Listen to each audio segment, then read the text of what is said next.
Nous avons mis à peu près 4 ans à décider de tout risquer et venir au Canada pour assurer l'avenir de nos enfants.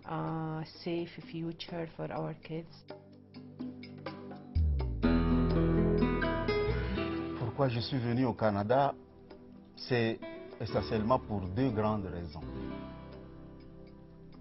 La première raison, c'est surtout l'avenir de mes enfants. Et la deuxième raison, c'est mon propre avenir aussi. J'ai tellement laissé derrière moi. Je le sens et ça me manque beaucoup. Ma propre famille, ma parenté, mes amis. Venir ici d'un pays dévasté par la guerre, c'est une expérience difficile à exprimer par des mots.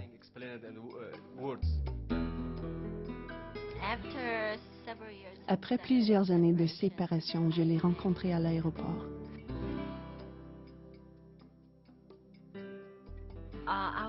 J'étais surprise de le voir. Il avait beaucoup grandi et pris du poids. Il était mince, mais quand même potelé. Et je me suis dit, est-ce que c'est mon fils? Et mon fils était plutôt gêné. Il n'était pas vraiment capable de m'approcher.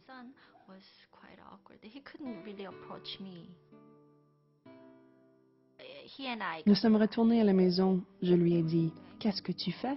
Il a répondu, je suis mal à l'aise. Je n'arrive même pas à te serrer dans mes bras.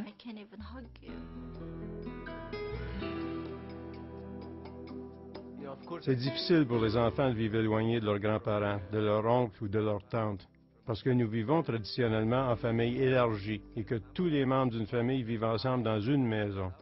Ils ont trouvé ça très étrange de se rendre au Canada en avion.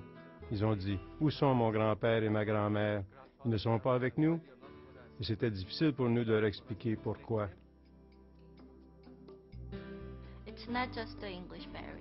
Il n'y a pas seulement la barrière de l'anglais et les différences culturelles, il y a des problèmes familiaux aussi.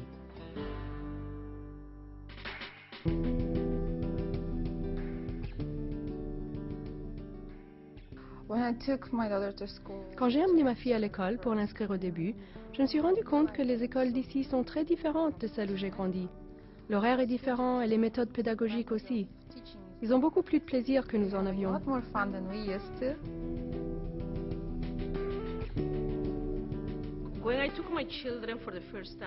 Lorsque j'ai amené mes enfants pour la première fois à l'école au Canada, c'était une expérience très intéressante par rapport à ce qu'on vit au Pérou. Il y a plus de contact avec les enseignants ou avec le personnel administratif.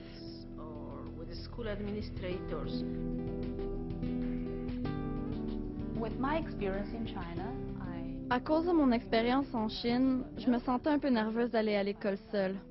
Premièrement, nous étions ici depuis seulement quelques semaines et mon anglais n'était pas très bon. Ça m'inquiétait beaucoup.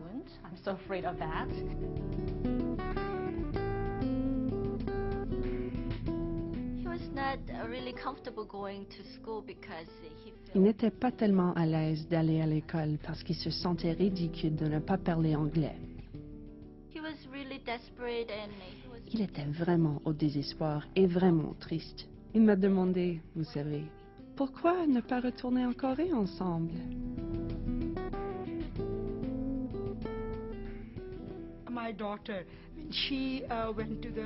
Ma fille est allée à l'école pour la première fois et elle a regardé les jeunes autour d'elle. Lorsqu'elle a observé l'environnement dans son ensemble, les garçons et les filles assis ensemble, parfois dans des positions inacceptables de notre point de vue. Alors elle était très choquée et lorsqu'elle est revenue à la maison, elle a commencé à pleurer. Elle a dit, je n'irai pas, je ne vais pas m'inscrire à cette école. J'ai dit, non, ça va aller, c'est ça l'école.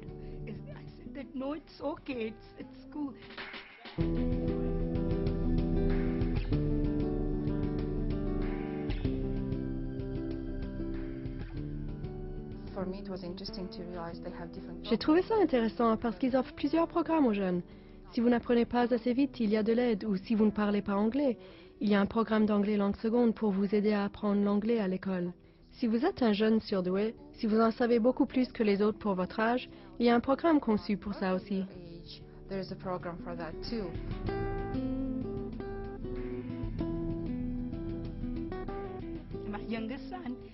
Lorsque mon plus jeune fils est arrivé ici, il était en 7e année et l'enseignant l'a placé dans un programme d'anglais langue seconde et il était vraiment insulté.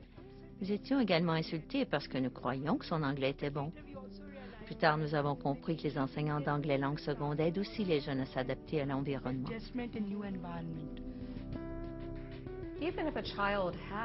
Même si un jeune est assez compétent en anglais et qu'il parle avec ses amis et qu'il semble à l'aise en anglais, il pourrait tout de même avoir besoin d'aide avec le langage scolaire parlé dans la classe, comme pendant les cours de sciences ou les cours d'histoire ou de mathématiques.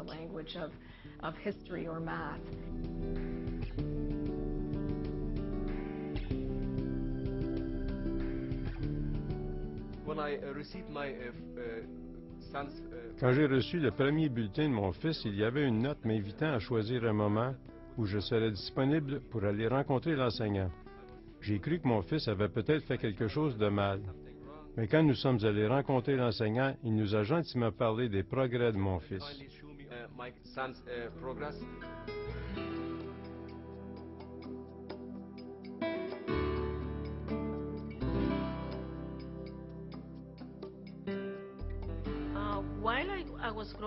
Quand j'étais jeune, je me souviens de ma mère discutant avec les enseignants.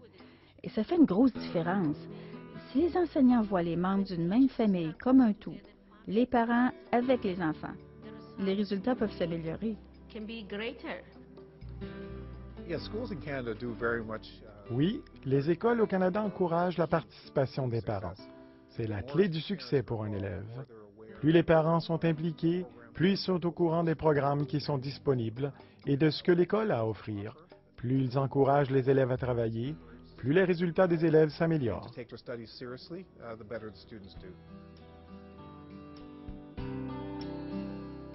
Je fais tout pour que je regarde les agendas de mes enfants chaque jour. Qu'est-ce que vous avez fait? Alors, je peux leur poser des questions pour savoir. Donc, moi, je peux remarquer qu'il y a des problèmes de compréhension et tout ça, ou alors les enfants. Alors, à ce moment-là, je peux contacter les professeurs, les enseignants par courriel électronique. Ou alors, si c'est urgent, j'utilise le téléphone.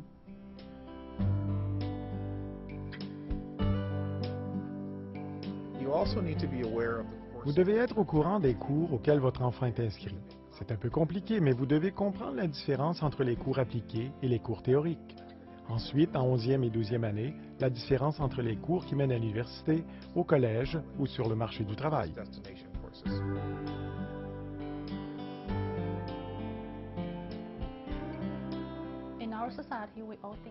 Dans notre société, nous pensons tous que l'éducation est du ressort de l'enseignant, que c'est la tâche de l'enseignant et les parents doivent faire leur propre travail à la maison et non à l'école. Mais ici, c'est différent. Si les parents s'impliquent, ils peuvent comprendre comment les élèves apprennent, comment ils étudient et comment ils font leur travail à l'école.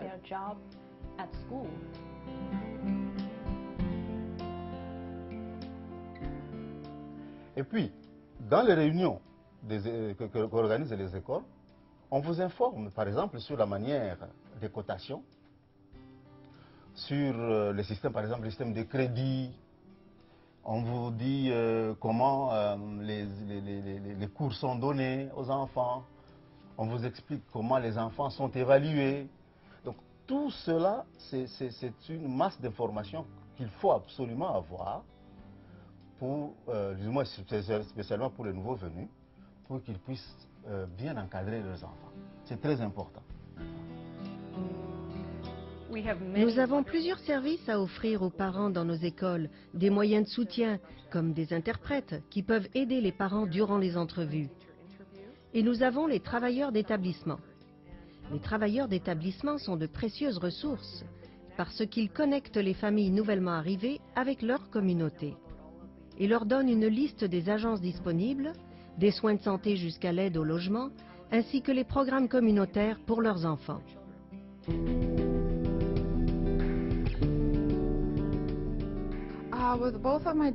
J'ai rencontré l'enseignant avec mes deux filles afin de résoudre quelques problèmes. Les enseignants étaient très attentifs. Ils nous ont écoutés et par la suite, nous avons décidé ensemble des solutions. Plus tard, ils ont fait un suivi et c'était bizarre pour moi qu'ils écoutent et acceptent de nous rencontrer.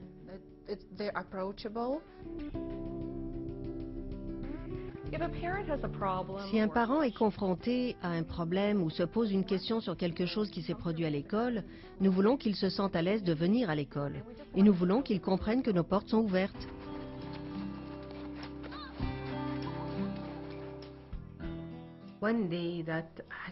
Un jour, Hakim est venu me dire « Maman, je veux laisser le club de soccer et joindre le club de tricot. »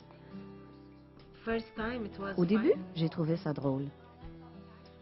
Mais la question m'est venue. Je sais qu'Hakim aime beaucoup le soccer et je lui ai demandé « Pourquoi abandonnes-tu? » Il m'a répondu « Maman, il y a ces 2 garçons dans l'équipe qui veulent se battre avec moi. » Et j'ai demandé à l'enseignant si je pouvais le rencontrer. Le lendemain, Hakim est venu me parler. « Maman, je vais recommencer à jouer au soccer avec le club. »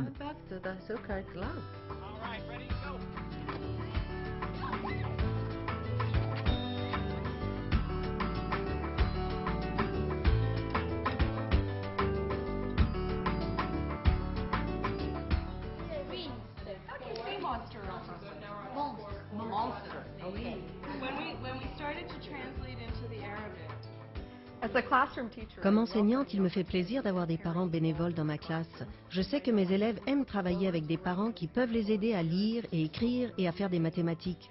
Ils peuvent également remplir le rôle d'amis pour les élèves qui viennent d'arriver au pays. Et autre chose, si vous en avez encore le temps, c'est faire partie des comités des parents. Ça aussi, c'est important. Parce qu'à ce moment-là, non seulement que vous approchez l'école de plus près, mais aussi vous approchez d'autres parents de plus près. Vous serez aussi en contact avec les autres parents qui partagent les mêmes problèmes que vous. Je suis impliquée dans la vie scolaire. Je fais partie du conseil d'école et nous avons plusieurs projets en cours. Nous organisons des festivals et nous levons des fonds pour la bibliothèque.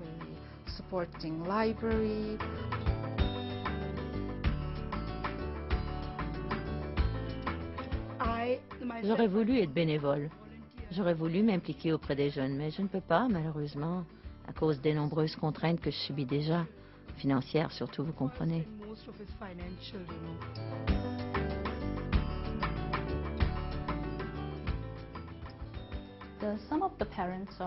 Quelques parents ont peut-être peur de ne pas être assez compétents en anglais.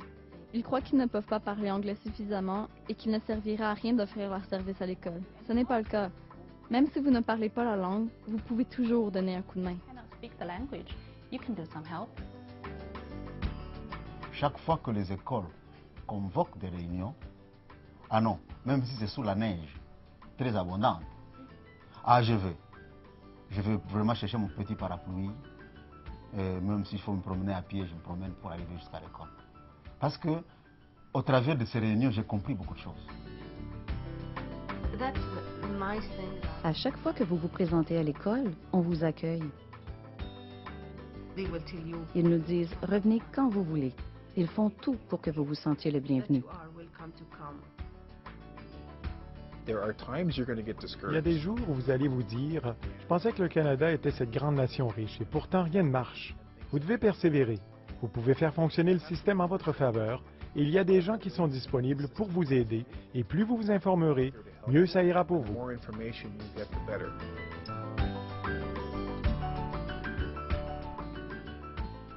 Nous n'avons qu'un seul conseil à donner aux nouveaux arrivants. Lorsque vous êtes au Canada et que vous allez à l'école, n'ayez pas peur. Vous trouverez un interprète si vous ne parlez pas anglais, ou demandez à l'école d'en trouver un pour vous et on l'offra. N'ayez pas peur de parler. N'ayez pas peur de donner votre opinion, parce que c'est pour les jeunes. Et c'est pour ça que nous sommes venus au Canada, pour nos jeunes.